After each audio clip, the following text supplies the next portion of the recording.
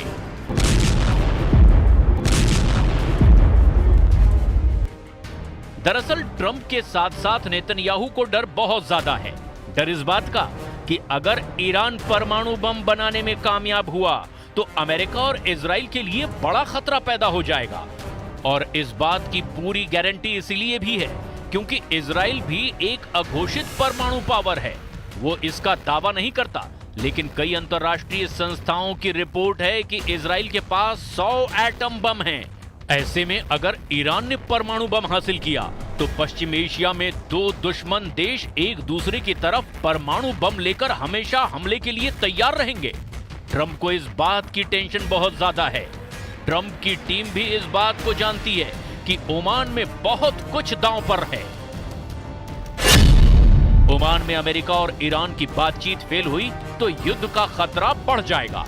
बातचीत फेल हुई तो अमेरिका और इजराइल मिलकर ईरान पर बड़े हमले के लिए तैयार होंगे और ऐसे हालात में ईरान ने अगर काउंटर अटैक किया तो इजराइल के साथ साथ खाड़ी में अमेरिका के मिलिट्री अड्डे भी चलेंगे।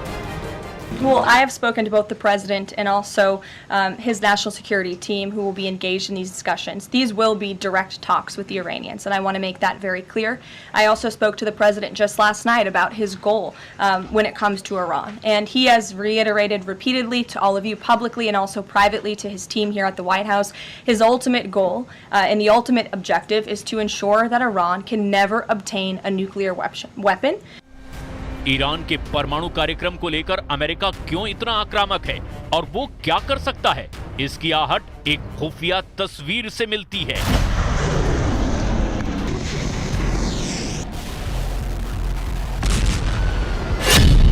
2 अप्रैल की सैटेलाइट तस्वीर जरा देखिए। डियोगो गार्सिया बेस पर अमेरिका ने 6 B-2 स्टेल्थ बम वर्षक तैनात कर दिए। यहां पहले 3 विमान थे, ट्रंप ने 3 और भेज दिए। सवाल यह है कि ईरान और यमन पर स्टेल्थ वाली बमबारी के लिए क्या ट्रंप का बड़ा मिशन तैयार हो चुका है? क्या ट्रंप इस बात का इंतजार कर रहे हैं कि अगर बातचीत फेल हुई तो इन विमानों को लॉन्च कर दिया जाएगा? अमेरिका का B-2 बम देखकर ईरान भी बहुत गुस्से में है, इसमें कोई शक नहीं। ये वो बॉम्बर विमान है जिसने लीबिया, अफगानिस्तान और इराक में ऑपरेशन अंजाम दिए हैं। इसने यमन में भी बम गिराए हैं और जब भी ये बमबारी में शामिल हुआ तो दुश्मन के रडार इसको पकड़ नहीं पाए। यह अमेरिका के मिसौरी में व्हाइटमैन एयरबेस से उड़ान भर करके अपने टारगेट पर पहुंचता है। आसमान में ही रिफ्यूलिंग हो जाती है और सीधे अपने निशाने पर बम गिरा देता है। B-2 के उड़ने का मतलब साफ है, जब भी B-2 स्टेल्थ बम वर्षक उड़ता है तो समझ लीजिए कि दुनिया में अमेरिका के किसी दुश्मन पर मुसीबतों का पहाड़ टूटने वाला है। और जब ईरान और अमेरिका में बातचीत का वक्त है तब ट्रंप ने इन्हें डियोगो गार्सिया में तैनात करके ईरान को बता दिया है कि वो अपने परमाणु कार्यक्रम से बाज आ जाए, वरना अंजाम बहुत बुरा होगा। व्हाइट हाउस की प्रेस सचिव कैरोलिन व्हाइट ने भी ट्रंप के शब्द दोहरा करके बताया कि ईरान के लिए जहन्नुम वाले हालात पैदा कर दिए जाएंगे। The president believes in diplomacy, direct talks, talking directly in the same room in order to achieve that goal. But he's made it very clear to the Iranians, and his national security team will as well, that all options are on the table, and Iran has a choice to make. You can agree to President Trump's demand, or there will be all hell to pay. And that's how the president feels. He feels very strongly about it. Donald Trump खुद को दुनिया का सर्वश्रेष्ठ deal maker कहते हैं, लेकिन Iran के मुद्दे पर वो डील अपनी मर्जी के हिसाब से करना चाहते हैं। ये बात तो ईरान भी बहुत अच्छी तरह से जानता है।